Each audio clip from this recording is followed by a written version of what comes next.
우리 찬양 가사에 여러분 같이 동의하신가요? 근데 별로 아멘이 안 나와서 좀 저는 오늘은 동의를 안 하는가 싶었습니다. 한번 아멘 한번 하시고 아멘. 한 번 더 고백하십시다. 우리 성령님 함께 해주십시오. 지금 로마서를 우리가 주일날 이렇게 대하면서 거의 매번 반복하다 보니까 조금은 또 설명하기가 그러는데, 여러분들이 예를 들어서 우리가 어디를 가려면 이 지리를 알아야 되잖아요. 내가 어디에 있고 내가 어디를 가는가 이 지리를 알아야 돼요. 흔히 뭐 그런 말도 하지만 국어로 말하면 뭘 알아야 돼요? 주제를 알아야 돼. 그래서 내가 왜 이렇게 이 말씀을 따라 살아야 하는가 한 걸 말씀을 드리는데, 우선 로마서가 전체가 몇 장이죠? 다 아시지만 대답해봐요. 몇 장? 16장, 16장입니다. 16장 가운데 대개 이 바울의 편지들이 크게 이렇게 둘로 늘 나누어져요. 이 전반 부분은 교리에 대해서, 신앙에 대해서 이론을 말하고, 그 다음에 뒤에 가면 거기에 근거해서 삶에 대해서, 이 실천에 대해서, 생활에 대한 말씀을 하는데, 로마서를 구분하면 1장에서 크게 11장까지가 이 로마서 전체 주제가 이 구원에 관한 말씀이라 그랬잖아요. 왜냐하니까 다른 말도 있지만 바울이 그 당시에 세계 심장부인 로마에 가서 복음을 전하기를 원해요. 그런데 몸으로 가기가 안 되니까 편지로라도 이 복음을 전한 겁니다. 그래서 아주 복음의 골자의 내용들을 이렇게 성령의 감동으로 써서 편지로 보낸 거지요. 사람이 왜 구원이 필요하냐 하니까 인간은 다 의인은 없나니 하나도 없다. 그래서 우리가 다 죄에서 건진받아야 된다. 그런데 우리의 구원은 뭐예요? 종교적인 행위나 우리가 무슨 노력을 한 게 아니라 오직 하나님의 은혜다. 우리 예수 믿음이다. 한번 입을 열어봐요. 하나님의 은혜, 예수님 믿음. 그 믿음도 선물이에요. 그래서 나에게 나온 게 아니라 하나님의 은혜다. 하나님의 선물이다. 하나님이 다 우리를 미리 아시고 정하시고 부르시고 의롭다 하시고 영화롭게 하기까지 다 하나님이 하신다. 우리 연약함을 아시고 성령을 보내서 우리를 도우신다. 그래서 개인구원을 말한 8장 끝에 가서 뭐라 그래요? 그러면 우리가 무슨 더 할 말이 있겠냐? 찬양을 했어요. 그리고 이 바울이 구원받은 다음에 자기 동정을 생각하니까 안타까운 거예요. 예수 믿어야 구원받는데 왜 유대인들이, 가장 좋은 조건을 가진 유대인들이 예수 믿지 않냐 하고 그 문제를 하나님께 가지고 갔더니 하나님의 시각으로 알려주는데, 유대인들이 예수님을 믿지 않고 거절하면 복음이 어디로 가요? 이방인으로 향하게 되고, 이방인을 충만한 수가 찼을 때 다시 복음이 유대인을 가게 되더라. 그래서 11장 마지막 부분이 뭐라 그래요? 깊도다 하나님의 지혜와 지식에 풍성하며 하고 하나님을 찬양을 했어요. 아멘입니다. 자, 우리도 같은 하나님 섬기면서 같은 표현을 해야 되는데, 좀 아쉬운 것은 우리 믿음의 분량이 좀 거기 미치지 못하는지는 몰라도 사실은 감격 속에 찬양으로 감사를 해야 돼요. 할렐루야. 자, 다시 물어볼게요. 여러분, 구원 받으셨어요? 진짜입니까? 예수님 믿으세요? 제가 지난번에 이야기했지만은 구원 받으셨습니까? 물어보면은 쭈삣쭈삣합니다. 구원파들이 와서 구원 받았어 그러면, 그래서 구원 받은 것 같기도 하고 안 받은 것 같기도. 거듭나셨어요? 겁나 갑자기. 거듭났는가? 내가 방언도 못하는데. 여러분 막 오늘 죽어도 천국 가겠어요? 아이고 내가 이렇게 믿어갖고. 그런데 예수는 믿으세요? 아, 예수야 믿지요. 막 똑같은 이야기입니다. 똑같은 이야기인데 표현이 좀 다를 뿐입니다. 예수님 믿으세요? 하나님 은혜로 내가 믿습니다. 그러면 여러분 구원받은 사람이고 하나님의 자녀가 된 사람이고 거듭난 사람이고 우리는 천국 시민인 걸 믿으시기 바랍니다. 그래서 이제 오늘 말씀은 여러분 12장, 13장, 지금 16장까지가 우리의 생활에 대한 말씀인데, 왜 이런 삶을 살아야 되냐? 어떤 삶을 살기 전에 항상 내가 누군가를 알아야 돼. 내가 누구냐? 예를 들어서 자, 어떤 여러분 아가씨가 여러분 멋진 청년을 만나고 결혼을 했어요. 자, 결혼하는 순간에 이런 것도 있잖아요. 지금 동남아나, 미안합니다. 혹시 우리 가운데 그런 분 계시면 제가 위로합니다. 그런데 예를 들어서 뭐 베트남이나 뭐 중국이나 동남아 쪽에서 결혼해 온 사람 있잖아요. 그래서 한국 남자를 만나 결혼하면 신분이 뭐가 돼요? 한국 시민권을 얻게 돼요. 그래서 여러분 신분이 달라져요. 내가 예수님을 믿음으로 하나님의 아들 예수님 믿는 것 때문에 내 신분이 어디 사람이 됐어요? 아, 대답 좀 하시라니까. 여러분들이 시민권을 얻었습니까? 천국 시민 되셨어요? 우리가 천국 시민이 됐어요. 하나님의 자녀가 됐다니까요. 아멘입니다. 그러니까 내가 누군가를 우선 알아야 돼요. 내가 천국 시민이 됐다. 하나님 나라 백성이 됐다. 할렐루야. 뿐만 아니라 예를 들어서 같은 시민이라도, 자, 대한민국 시민이라도 어떤 사람은 아주 모험적이고 고상한 삶을 사는 사람이 있는가 하면 같은 시민이면서도 불량한 사람도 있어요. 뭔가 시민답지 못한 사람도 있다는 이야기입니다. 그러면 오늘 우리가 먼저 뭘 전제해야 되냐 하면, 여러분 세상에도 예를 들어서 선진국이 있잖아요. 유럽이나 이런 미국이나 이런 선진국 사람들은 나라만 잘 사는 게 아니라 선진국 사람들의 어떤 문화가 있어요. 정신 문화가 있어요. 그래서 어디 가면 줄서기를 한다든가 뭔가 질서가 있다는 이런 것들이 있어요. 그런데 갑자기 잘 산 나라, 우리나라 같은 경우에 갑자기 경제가 붕에 잘 살다 보니까 선진국 대열에 뛰어들긴 했지만 어떤 부분에서는 정신이 문화가 못 따라간다는 이야기. 그러니까 이런 것들이 안타깝긴 한데, 여러분 보세요. 우리가 세상에서 가장 최고한 나라 어느 나라 사람? 일부는 아까 잘했는데 일부는 다른 사람들인가? 다시 갑니다. 우리는 어느 나라 사람이라고요? 천국 시민이라니까요. 그러니까 여러분 우리나라는 우리가 지금 대한민국 시민이기도 하지만 저 미국 사람보다 유럽의 어떤 나라보다 더 뛰어난 천국 시민입니다. 할렐루야. 입을 열어보면 나는 어느 나라 사람? 천국 시민, 하나님 나라 백성 맞습니까? 하나님 나라 백성이라니까. 그러니까 내가 누군가를 먼저 전제해야 하나님 나라 백성이기 때문에 우리가 어떻게 삶을 살아야 되냐. 그게 이제 12장 첫 번째는 우리 지난주에 그 앞쪽에 배웠지만 우리가 하나님 은혜로 하나님 나라 백성이 됐기 때문에 가장 구원받은 사람이 할 첫 번째 도리가 뭐라는 게 있어요. 그게 바로 하나님을 예배하는 것이라.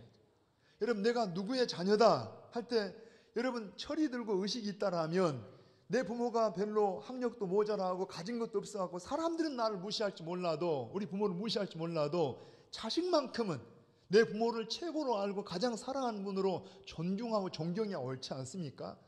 여러분 우리 하나님 우리 아버지십니다. 그러니까 여러분 우리가 진짜 구원받았다라면 가장 첫 번째 기본 도리가 뭐냐? 하나님을 예배하는 거예요. 그게 12장 1절 2절이잖아요. 우리가 하나님 앞에 예배하는 것, 그게 하나님을 하나님으로 여겨드리는 것, 그게 기본 도리다. 그 다음에 이제 구원받은 사람의 관계가 있어요. 하나님과의 관계. 두 번째는 성도와의 관계. 내가 구원받아 같이 구원받은 백성이 됐어요. 제가 예를 들어서 김아무개 씨 아들로 7남매 중 막내로 태어났습니다. 태어날 때 혼자 태어났는데 딱 태어나 보니까 위로 6명이나 줄줄이 있더라고요. 그래가지고 형제 자매라고 가족이라고 그래요. 여러분 예수 믿음으로 구원받아서 내가 하나님 자녀가 돼서 딱 거듭나 보니까 누가 있어요? 옆에 봐봐요. 사랑합니다. 형제 자매가 있다니까. 그래서 우리 구원받은 성도와의 관계는 어떻게 해야 되냐? 내가 누군가를 알 때 먼저 여러분 한번 성경 보게요. 5절 한번 읽어봅니다. 시작. 이와 같이 우리 많은 사람이 그리스도 안에서 뭐가 돼요? 한 몸이 되어 서로 지체가 되었느니라. 우리가 요 의식을 해야 돼요. 우리는 나만 구원받은 게 아니라 구원받아 보니까 예수님과 한 몸이 되었고 우리가 또 성도 안에 뭐가 됐다고? 한 지체가 됐다. 저 좀 봐보세요. 제가 이 몸으로 말하면 이 머리를 중심해서 손, 오른손, 왼손, 발 이런 거 있던 것처럼 이 몸에 여러 지체가 있어요. 그래서 한 몸을 이룬다는 이야기입니다. 우리는 서로 주 안에서 한 가족이고 한 지체라는 이야기입니다. 그러면 한 형제의 한 지체면 여러분 우리 몸 가운데도 예를 들어서 몸 여러 지체에도 어떤 지체는 강한 지체가 있고 어떤 지체는 약한 지체가 있어요. 예를 들어서 운동을 해봐도요. 야구를 잘하는 사람 팔이 굉장히 발달해요. 축구를 잘하는 사람 발이 발달해요. 그러니까 사람마다 똑같지가 않고 어떤 사람은 어느 부분이 강하고 어느 부분이 약할 수 있다는 거예요. 그러면 약하다 해서 무시한 게 아니라 우리 모두는 다 한 지체다. 한 몸이다. 한 형제다. 그러므로 한번 여러분 쭉 넘어가서 한번 10절 한번 읽어봅니다. 10절 시작. 형제를 사랑하여 서로 우애하고 존경하기를 서로 먼저 하며 한번 13절로 가보게요. 성도들 쓸 것을 공급하며 소원 대접하기를 힘쓰라. 그러니까 우리가 한 지체가 됐다라면 오른손이 왼손이 약하면 이런 왼손을 위해서 봉사하고 사랑하고 서로 섬겨주고 이렇게 서로 아름다운 한 몸을 이룬다는 이야기. 할렐루야. 그 다음에 이제 한 번 더 이제 하나님과 관계는 예배하고 두 번째 성도들과 관계는 뭐라고 해요? 서로 사랑하고 서로 섬기고 이 아름다운 지체를 이루고 그 다음에 세 번째는 조금 더 범위가 넓어져서 세상에 대해서 우리 특별히 하나님 백성들을 가끔은 대적하는 세상, 한번 여러분 14절로 가봅니다. 시작. 너희를 박해하는 자를 뭐하라고요? 축복하라. 축복하고 저주하지 말라. 뒤에 보면은 한번 여러분 18절로 가봐요. 할 수 있거든. 너희로서는 모든 사람과 더불어 화목하라. 한 번 더 우리 여러분 20절 갑니다. 내 원수가 줄이거든 먹이고 목마르거든 마시게 하라. 그리함으로 내가 숯불을 그 머리에 쌓아 놓으리라. 악에게 지지 말고 선으로 악을 이기라. 그러니까 우리가 세상에 대해서 어떻게 할 거냐 하니까 봐보세요. 우리도 과거에는 예수님 모를 때는 하나님을 거스리고 예수님 사람을 막 대적하기도 했어요. 그런데 우리가 거듭나 보니까 왜 저들이 우리를 대적하냐? 가치관이 다르니까. 그래서 그것을 미워하지 말고 불쌍히 여기고 사랑하라는 이야기입니다. 악을 갚지 말고 선으로 갚으라는 이야기입니다. 원수가 줄이거든 먹여주고 목마르면 마시게 해. 근데 이게 쉬워요? 어려워요? 쉬울까요? 어려울까요? 어려운 정도가 아니라 불가능합니다. 어떤 사람은 타고나게 착한 사람이 있어요. 그래서 어려운 사람을 못 봐합니다. 그렇지만 여러분 이게 어느 정도 몇 번은 가능해도 계속 이렇게 한다는 건 불가능합니다. 그런데 불가능한 일을 하나님이 하라 하실까요? 아닙니다. 하나님은 할 수 있는 일을 하라는 거예요. 어떻게 할 수 있냐? 나는 못하는데 그래서 우리를 도우신 분이 바로 성령이셔요. 성령이 말씀이 생각나게 하시고 하나님을 의식하게 하시고 우리로 하여금 여러분 그 선한 일을 할 수 있는 그 능력을 주시고 하게 하는 마음을 바로 성령이 주신다는 이야기입니다. 한번 고백하게요. 성령님 도와주세요. 자, 다시 한번 갑니다. 우리는 어느 백성이라고요? 천국 백성이에요. 하나님 나라 백성입니다. 여러분 하나님 나라 백성, 하나님 자녀이기 때문에 아까 우리 교동문에서 읽었잖아요. 여러분 교동문에 보면 제가 잠깐 한번 몇 군데만 읽어드리면 한번 이 말씀 예수님이 하신 말씀입니다. 이런 말씀이 있어요. 자, 거기 보니까 내가 세상에 속하지 아니함 같이 그들도 세상에 속하지 아니하였사옵나이다. 그러니까 우리가 비록 몸을 가지고 이 땅에 살지만 우리는 본래 신분이 어디라고 해? 하나님 나라 속한 자라는 이야기예요. 또 이런 말씀이 있어요.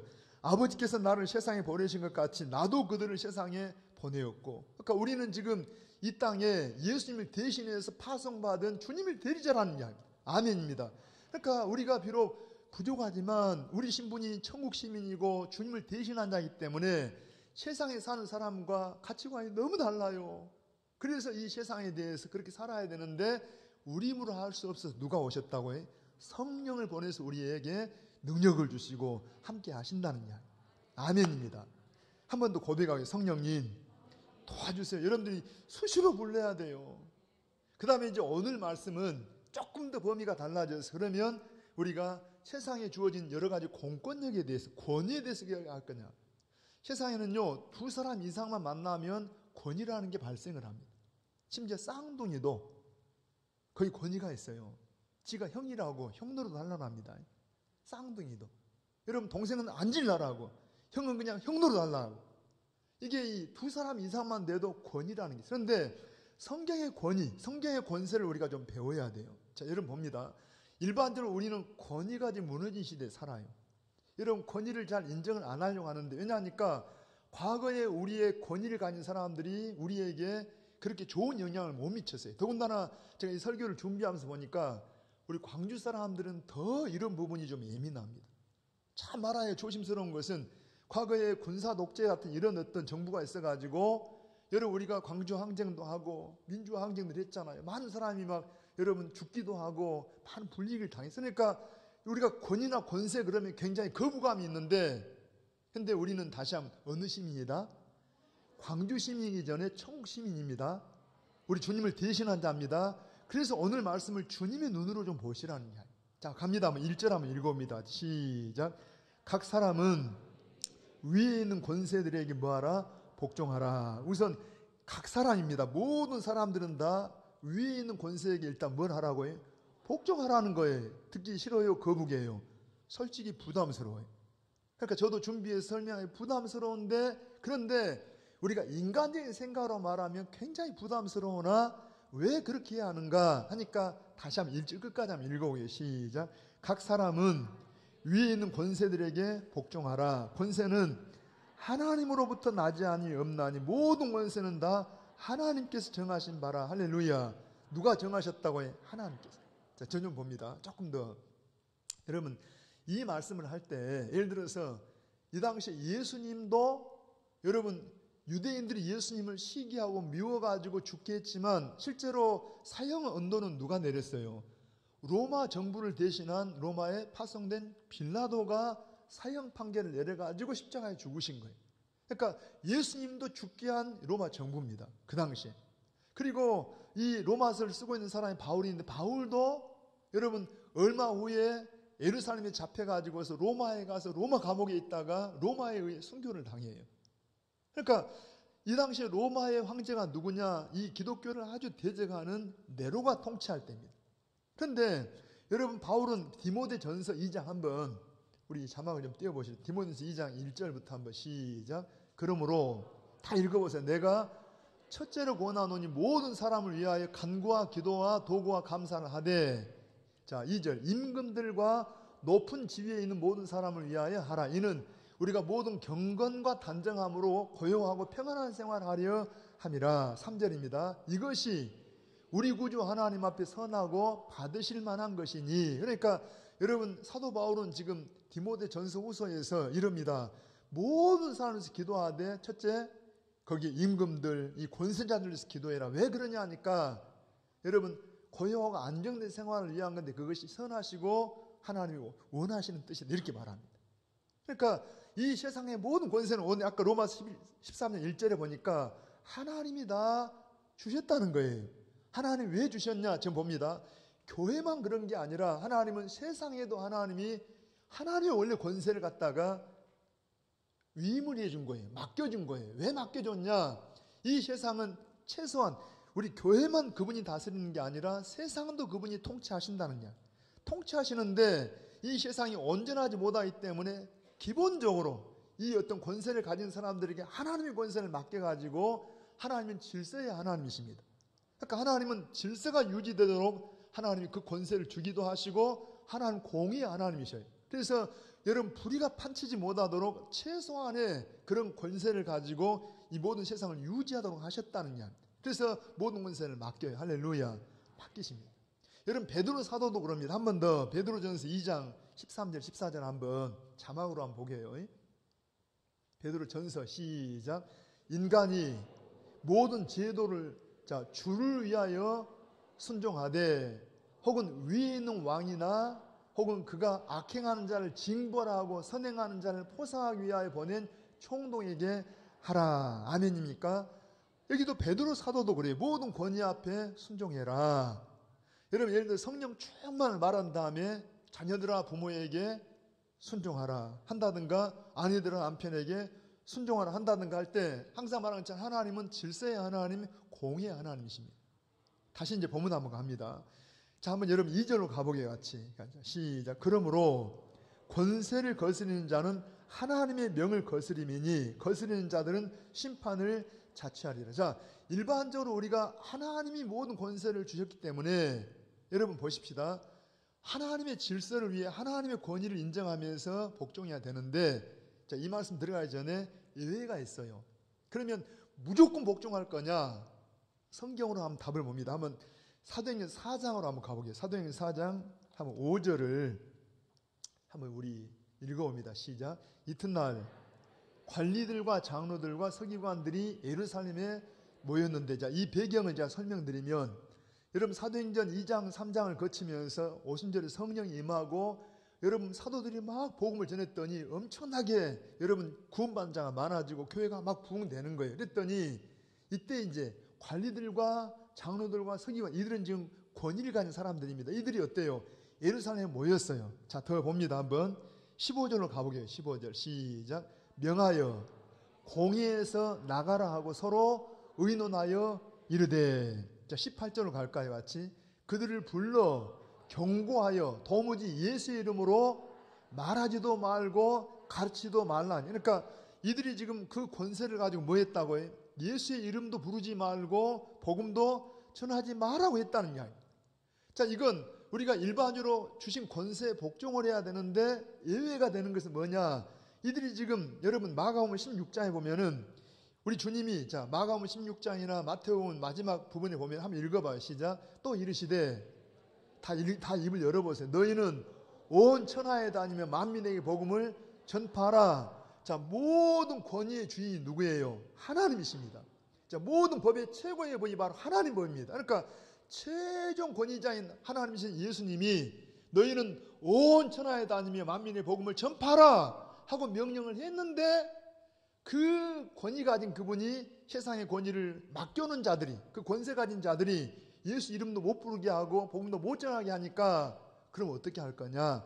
그 권세가 주님 말씀과 서로 대적이 될 때 어떻게 할 거냐? 그래서 자, 사도행전 다시 갑니다. 4장 19절 같이 한번 봅니다. 시작.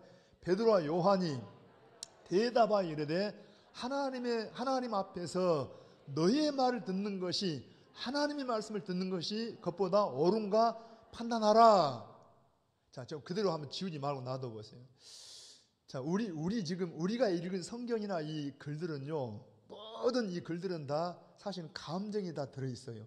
거기에 지성도 들어있고 감정도 들어있고 다 의지가 들어있는데 문제는 글로 읽다 보니까 이 감정을 좀 찾기가 어려워요. 그래서 이 번역을 보면 꼭 이럽니다.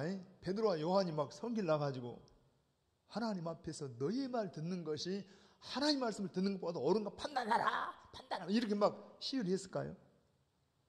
아닙니다. 여러분, 우리는 최대한 권위에 대해서 겸손해야 돼요. 다시 입을 열어 뭐라고 해? 겸손해야 돼요. 자, 주무시지 말고 다시 여러분, 우리가 우리 앞에 권위에 대해서는 예의가 있어야 돼요.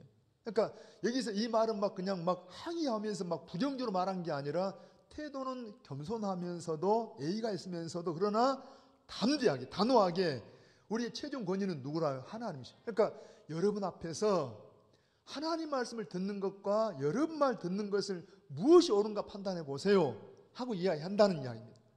그러니까 여러분, 우리가 중요한 것은 옳은 말 한다고 하는데 중요한 건 감정이나 태도가 잘못됐으면 그건 더 문제가 돼요.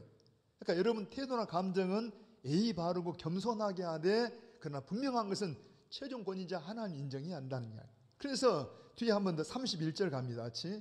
자, 시작. 빌기를 다음에 모인 곳이 진동하더니 무리가 다 성령에 충만하여 담대히 하나님 말씀을 전하니. 못 전하게 해도 뭐 했다는 거예요? 성령 인도하심 가운데 담대히 말씀을 전하니. 조금 더 가봐요. 5장 갑니다. 그랬더니 5장 27절부터 한번 다시 시작. 그들을 끌어다가 공회 앞에 세우니 대제사장이 물어 자, 이르되 우리가 이 이름으로 사람을 가르치지 말라고 엄금하였으되 너희가 너희 가르침을 예루살렘에 가득하게 하니 이 사람의 피를 우리에게 돌리고자 함이로라. 자, 같이 크게 시작. 베드로와 사도들이 대답하여 이르되 크게요. 사람보다 하나님께 순종하는 것이 마땅하니라. 아멘입니다. 다시 한번 태도는 어떻게 하라고 해? 예의 있게. 우리의 마음은 겸손하게. 그러나 여러분 하나님 말씀에 대해서 담대하게 거의 뭐라 합니까? 자, 사람보다 하나님께 순종하는 것이 마땅하니라. 예를 들어 일제시대 때 일본 천황에게 막 예배하게 합니다. 절하게 합니다. 여러분 그래서 어때요? 우리는 천황은 그냥 우리의 통치자로 인정할지언정 우리가 예배의 대상은 아닙니다. 우리가 오직 예배는 누구한테만? 하나님만 예배합니다 하고 이해한다는 이야기입니다. 그러니까 다시 한번요, 하나님이 내신 권위 앞에 순종하고 복종해야 되나 예외사항은 그것이 하나님 법을 어기거나 하나님을 대적하는 행위를 할 때는 우리는 아닙니다. 하나님입니다. 하나님이 우리의 최고하신 분입니다 하고 말씀하세요. 아멘입니까? 그렇게 해야 돼요. 다시요. 그래서 예수님도 여러분 빌라도가 재판할 때 그랬잖아요. 빌라도가 내가 너를 석방할 수도 있고 너를 죽일 수도 있다. 나는 이런 권한이 있다는 게 예수님 뭐라 그래요? 위로부터 그런 권한을 주지 않았으면 네가 그런 권세를 행할 수가 없다. 위로부터가 누가 주셨어요? 하나님. 그러니까 불의한 총독이지만 하나님이 주신 권한을 그분은 인정하고 있다는 이야기입니다. 그래서 왜 인정하냐? 불의하니까 우리가 막 항의하고 대적하는 게 아니라 하나님은 지혜와 지식이 풍성하셔요. 그래서 악한 사람이라도 하나님은 그들을 통해서도 하나님의 계획을, 하나님의 뜻을 이루신다는 이야기입니다. 하나만 더 이야기하면은 가룟 유다가 악한 사람이잖아요. 예수님을 그냥 배반하고 팔아먹었어요. 그런데 그 일이 오히려 우리의 구원을 위한 십자가에 죽어진 일에 하나님이 선하게 쓰여진다는 이야기입니다. 그렇다고 가룟 유다가 공로자 아닙니다. 그는 하나님 앞에 자기의 책임을 져야 되지만 하나님은 악한 사람, 악한 일도 통해서 하나님 뜻을 이루어요. 아멘입니다. 자, 좀 더 보게 한번 딱 본문 한번 봅니다. 여러분 한 번 더 우리 2절 한번 더 읽어보게. 시작. 그러므로 권세를 거스리는 자는 하나님의 명을 거스리매니 거스리는 자들은 뭘 자취하리라? 심판을 자취하리라. 그러니까 이 모든 권세는 하나님이 맡긴 것이고, 그래서 권세를 거스리는 것은 정당한 권세라면 누구를 우리가 대적하는 거라고 해요? 하나님. 자, 예를 들어서 민수기 16장을 한번 더 봅니다. 민수기 16장에 보면은 거의 그런 내용이 나와요. 모세가 이스라엘 백성들을 인도할 때 한번 읽어보게요. 시작.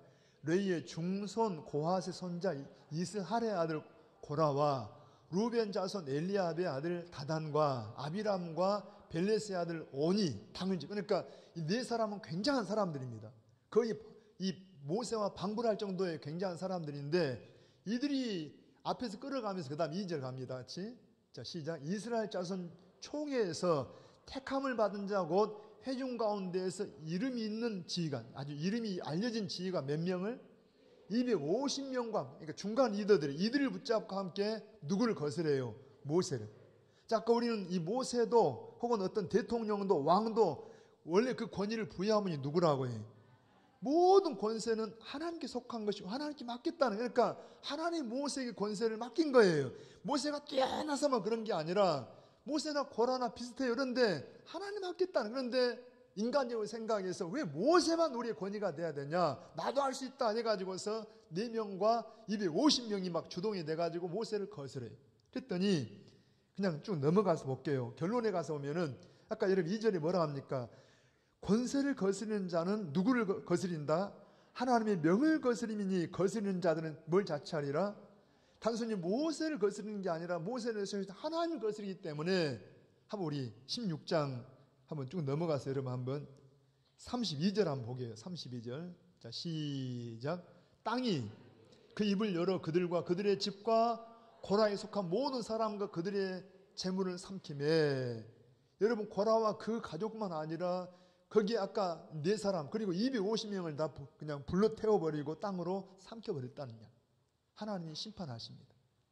자, 우리 여러분 모든 권위 뒤에 계신 하나님 인정하기를 바랍니다. 자, 한번 다시 3절 한번 가보게요. 3절 같이 시작. 다스리는 자들은 선한 일에 대하여 두려움이 되지 않고 악한 일에 대하여 되나니 내가 권세를 두려워하지 아니하려느냐? 선을 행하라. 그리하면 그에게 칭찬을 받으리라. 그러니까 원래 이 권세를 가진 사람은, 거기 한번 들어보세요. 여러분, 저는 제가 예를 들어서 우리나라 같은 경우에 국회의원들도 많은 믿는 사람이 많아요. 장로님들도 막 집사님도 많이 계시는데, 여러분 우리가 정말 아까 우리 일부터 장로님 기도하시는데 안타까운 것 중에 하나 뭐냐 하면은 교회마다 지금 청소년들, 이 젊은 사람이 많이 사라져 있어요. 왜 그러냐 하니까 이 아이들이 세상에서 가치관들이 너무 달라져 가고 있어요. 여러분, 우리 성도들 가정의 자녀들이 믿음으로 잘 커져야 돼요. 정말 세상적인 가치관이 아니라 성경적인 가치관을 가지고 잘 키워내야 한다는 이야기입니다. 그래서 각계각층에서 꼭 목사만 되고 뭐 장로만 된 게 아니라 여러분 사회 각 분야에서, 제가 지금 가끔 이렇게 아쉬워하는 게 뭐냐 하면은 옛날에는요, 왜 이렇게 작가들, 글을 쓰고 소설을 쓰고 이렇게 뭐 드라마 같은 걸 만든 작가들이 그리스도인들이 많았어요. 이분들이 세상 드라마 속에도 이 성경적인 가치관을 가진 그런 드라마, 이런 어떤 극을 만들어가지고 그냥 이렇게 드라마를 보면 굉장히 정서적이고 즐겁고 좋았어요. 그런데 문제는 이 기독교 방송이 막 생기고 그러면서 이분들이 다 옮겨가 버립니다. 그러니까 이 장점도 있지만 문제는 우리가 TV 보면 주로 어때요? 사람들이 기독교 방송 잘 안 보잖아요. 이 공영방송, 이런 방송을 보거나 이렇게 다른 채널을 보면은 드라마나 영화들이 나오는데 거의가 다 기독교 문화가 아닙니다. 성경 정신이 아닙니다. 그래가지고 그 속에 노출돼가지고 우리가 다 그냥 우리 영혼이 황폐화되는 거예요. 우리 아이들이요, 성경적으로 무장하지 않으면 세속 문화가 금방 영향을 받아요.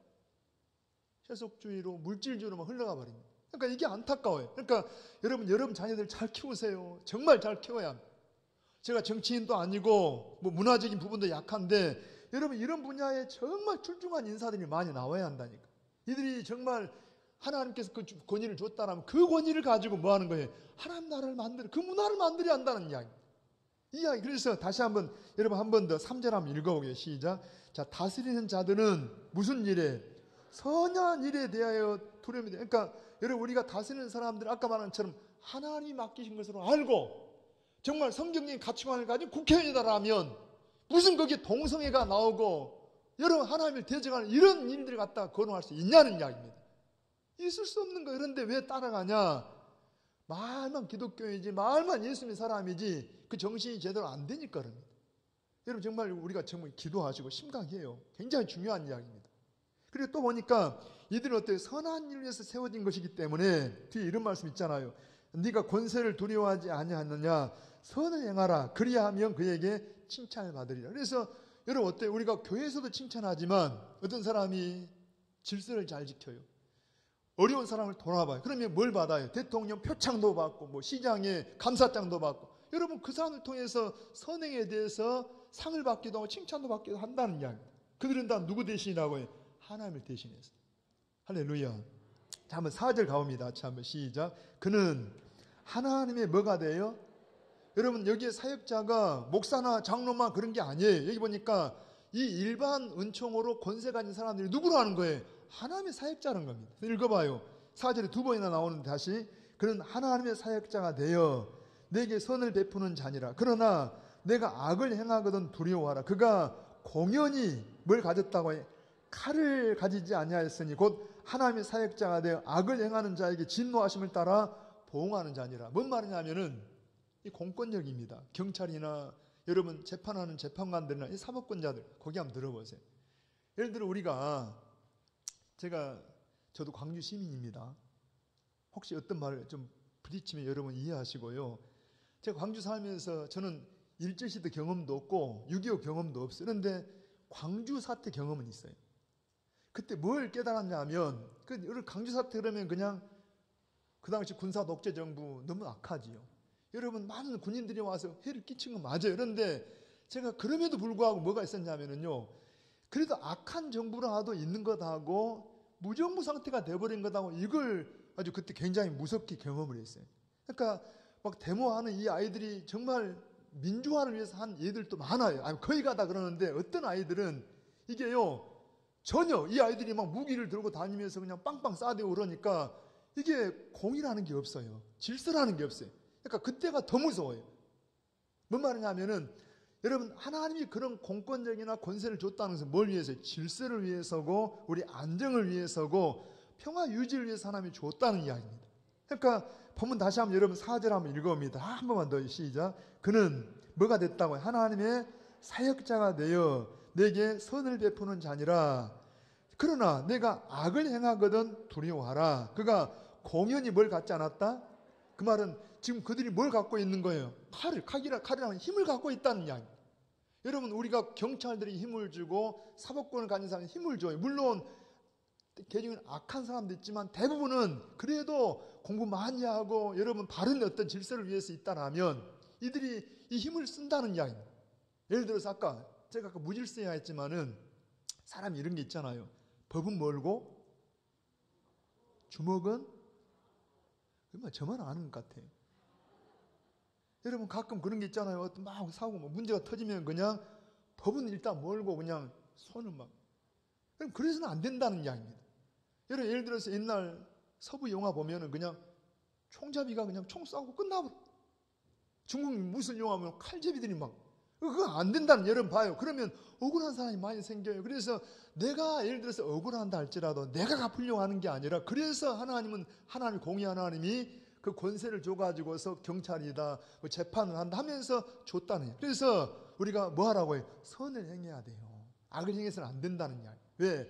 하나님이 그들에게 뭘 맡겨놨다고 해요? 칼을, 힘을 맡겨놔가지고 공정하고 공평하도록 세상을 통치하도록 맡겼다는 이야기. 아멘입니다. 자, 한번 좀 더 갑니다. 5절 가봅니다. 시작. 그러므로 복종하지 아니할 수 없으니 진노 때문에 할 것이 아니라 양심을 따라 할 것이라. 뭘 따라 살라고 해? 양심을 따라. 자, 여기 양심은 무슨 양심이냐? 여러분 사람마다 다 양심이 있어요. 그래서 도덕적이고 윤리적으로 살기도 있는데 예수 믿는 사람은 제가 다시 한번 갑니다. 아까 어느 시민? 이제 졸다가도 다시 어느 시민이라고 해요? 자, 우리는 천국 시민입니다. 하나님 나라 백성입니다. 또 하나 아까 누구 대신이라고 해? 예수님을 대신해. 여러분들이 어떻게 살고 떠나서 아까 그랬잖아요. 대한민국 시민 가운데도 모험 시민이 있고 불량한 사람이 있는 것처럼 우리가 하나님 나라 백성이라는 신분은 변함이 없어. 그런데 왜 이런 설명을 하냐? 천국 시민으로 고상한 최고의 시민이 되라는 이야기입니다. 왜 이런 법을 지켜야 하냐? 가장 최고의 문화를 우리가 가지고 있기 때문에 그래. 천국 백성이라니까. 예수님 대신이라니까. 그러니까 우리는 여러분 이런 어떤 권력 앞에서도 하나님 때문이에요. 하나님 때문에 아까 5절 보니까 우리가 성령이 내 안에 오시면 우리 양심을 아주 예민하게 만드십니다. 그냥 평소에도 양심이란 게 있지만 그래도 무뎌진 양심인데 성령이 우리 양심을 건드리면 예민하게 간섭해서 예수님 뭐라 그래요? 사람을 죽여서만 살인이 아니라 입으로 그냥 저놈 죽이려고 하고 욕만 해도 살인했느니라. 어떤 사람을 보고 어때요? 그냥 탐욕을 가지면 도둑질 했느니라. 여러분 이성을 보고 어떤 음란한 마음을 가지면 간음을 했느니라. 그러니까 우리 양심이 예민해져 가지고 하나님의 사람으로 살게 만든다니까. 다 무뎌진 거야 양심이. 같이 옆에 사람 봅니다. 사랑합니다. 여러분 우리 양심이 어때요? 말씀을 듣고 성령 역사하면 예민해져. 그래서 우리가 꼭 상을 받고 뭐 벌을 받고 그래서가 아니라 하나님 앞에서 우리 양심이 예민해져 가지고 여러분 가장 고상한 삶을 사는 게 맞다는 이야기입니다. 자, 한번 넘어갑니다. 그 다음 6절 가보게요. 시작. 너희가 조세를 바치는 것도 이로 말미암니. 그래서 오늘 말씀은 우리가 공권력 앞에서 어떻게 할 거냐. 첫째, 모든 공권력은 누가 줬다고 해? 하나님이 계시기 때문에. 비록 군사독재 정부도 가끔은 여러분 심지어 저 북한의 김정은이까지도 누가 세웠다는 거예요? 하나님이 그 뒤에 그 권세를 허락하고 있다는 이야기. 우리는 다 몰라요. 우리 생각은 저거 싹 쓸어버리고 그냥 좋은 사람만 세우기를 원하지만 그건 우리 생각이고 하나님은 그것도 악도 필요하기 때문에 때로는 허락하신다는 이야기. 여러분 다 이해 안 됩니다. 그래서 하나님의 지혜와 지식이 그 부요함을 우리가 찬양을 하는 거예요. 나중에 보면은 그래서 그랬구나. 그런 게 있어요. 자, 다시 갑니다. 크게 두 번째로는 여기 보니까 세금에 대한 문제입니다. 자, 한번 다시 한번 여러분 6절 읽어보게요. 시작. 너희가 조세를 바치는 것도 이로 말미암이라. 그들이 뭐가 됐다고요? 하나님의 일꾼이 돼요. 그러니까 이들은 지금 다 뭐예요? 하나님의 권세를 지금 맡아가지고 지금 빌려가지고 지금 쓰고 있는데 그래서 누구 일꾼이다? 하나님 일꾼이다. 그래서 최소한 질서를 유지하고 우리 안정된 생활을 위해서 그들이 하나님의 권위를 쓰고 있다는 이야기. 그러니까 바람직하게 써야 돼요. 제가 설명한 것처럼 우리가 나쁘다 뭐하다 하기 전에 예를 들어 저도 세금에 대한 전문가가 못 됩니다. 그러니까 진짜 전문가가 되려면 다시 한번 축복합니다. 여러분이나 여러분 자녀들을 잘 키워가지고 이런 분야에도 전문가가 나와야 한다. 그래서 이 나라의 조세 정책도 잘 세워서 정말 누구나 인정하고 누구나 잘 사는, 한때 막 그랬잖아요. 막 세금 문제를 만들고 뭐 이렇게 집 문제를 해결한다 그러는데 더 문제가 생겨버려요. 하나님의 지혜를 주셔가지고 정말 우리나라가 다 예수 믿는 천국은 아니지만 그래도 여러분 어때요? 하나님 백성들이 많으니까 그 영향을 받는, 하나님께 복을 받는 나라가 되기를 축복합니다. 우리나라 너무 소중해요. 이 나라 망하면 안 되잖아요. 아무리 천국 백성이라도 몸을 가지고 대한민국에 사는데 이 나라가 잘 나가야지.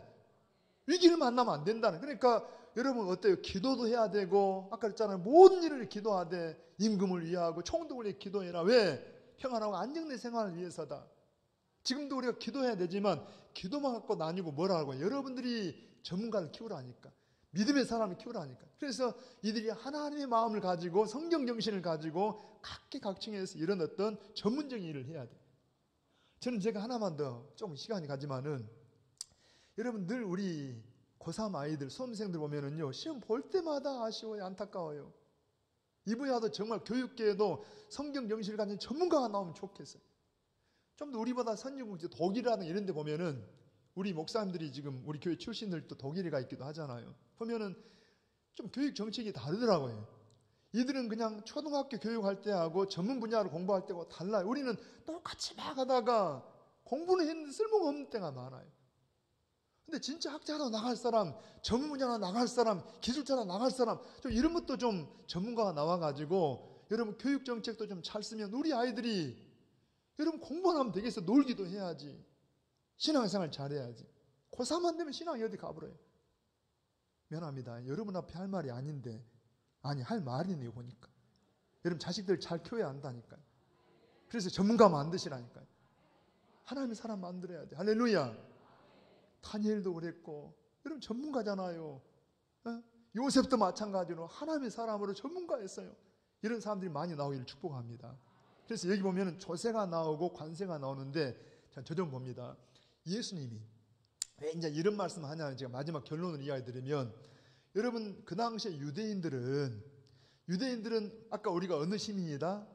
천국 시민이다 할 때 유대인들은 우리보다 훨씬 더 이걸 긍지를 가져. 우리는 하나님 백성, 여호와 하나님 백성이다, 선민이다. 그런데 맞기는 맞는데 잘못된 선민의식을 가졌어요. 그래서 하나님 백성이기 때문에 하나님 말씀만 듣는다. 로마 황제도 무시해버리고 질서를 무시해버려요. 그래서 오죽하면 여러분 할 수만 했으면 그들이 말 안 들으라고, 그래서 막 반역을 하고 그러잖아요. 한 번은 예수님을 시험하는데 이럽니다. 유대인들은요, 로마가 통치하다 보니까 마치 일제시대처럼 세금을 많이 빼앗아가. 그러니까 세금을 어떻게라도 안 내려고 그러고, 세금을 많이 내거나 그러면 자기들끼리 보복을 합니다. 집을 불태워버린다든가, 심지어 그냥 로마 쪽에 막 붙어 있으면 죽여버리기도 해요. 이제 그런 정신을 가지고 있는데, 지금 로마서가 이 편지로 보내질 때 그 당시에 로마 안에 많은 유대인들이 살고 있었어요. 그러니까 유대인들이 많은 불이익도 당하지만 이런 가치관 때문에 늘 로마 정부와 부딪혀요. 그런데 문제는 그 속에 유대인들 가운데 예수 믿는 사람들이 생겼다는 이야기. 이들이 로마 교회 안에 소속되어 있는데 헷갈려요. 평소 유대인처럼 살아야 되냐, 복음 안에 그리스도인을 살아야 되냐, 이 곤란할 때 오늘 이 편지를 써가지고 하는 말이, 일단 모든 권세에 대해서 뭐 해라? 기본적으로 복종을 해라. 다만 하나님을 거스릴 때는 이건 아니다. 이해되신가요? 세금 같은 경우도 일단은 어때요? 하나님 일꾼들의 역할, 그들이 나라가 유지돼야 되고 이 나라를 잘 이끌어줘야 되기 때문에 세금을 내야 한다는 게 아니에요. 그래서 조세라는 것은 우리 대개 요즘 같으면 개인세, 여러분 주민세 같은 세금들, 관세라는 것은 대개 재산세 같은 것. 요즘은 세금이 훨씬 더 많은 뭐 이렇게 이 종류들이 있잖아요. 그러니까 기본적으로 우리가 우리 활동을 해야 한다는 게 아니에요. 그래서 예수님에게 시험을 하잖아요. 시험하는 자들이 와서, 자, 가이사에게 세금을 바쳐야 하냐 말아야 하냐. 이게 굉장히 뜨거운 감자입니다. 뭔 말이냐면은 가이사에게 세금을 바쳐라라면 매국노가 되는 거예요. 가이사에게 세금을 바치지 말아라면 로마 정부에 반역하는 자가 되는 거예요. 그러니까 예수님을 함정에 빠뜨려야 문제긴 하지만 그 당시에 유대인들에게 아주 이슈입니다. 이걸 가지고 와서 시험을 하는 거예요. 그랬더니 유명한 예수님이 뭐라고 합니까? 가이사의 것은 가이사에게, 하나님의 것은 하나님에게. 무슨 말이에요? 우리가 이 땅에 살면서 하나님 백성의 도리를 해야 되면서 세상에서도 우리의 기본 도리를 다 해야 한다는 이야기입니다. 제가 여러분 이 조세 정책이 잘 됐단 말 아닙니다. 제가 이런 말 했잖아요.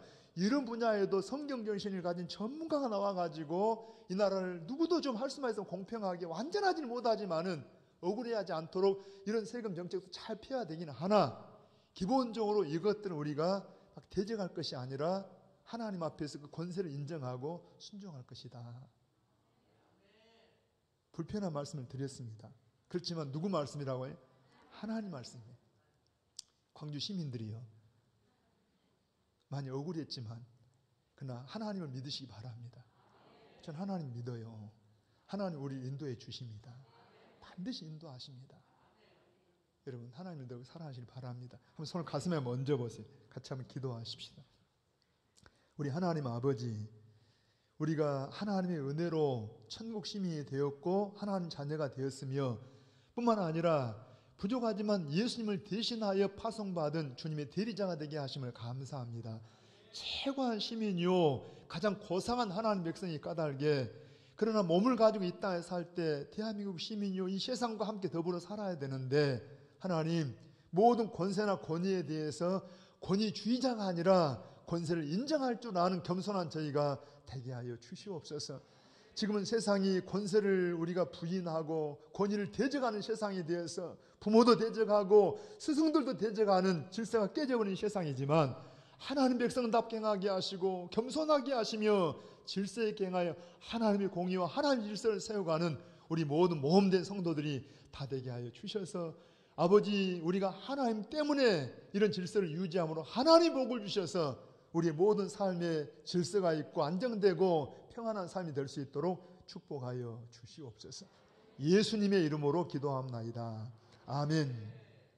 우리 말씀을 생각하면서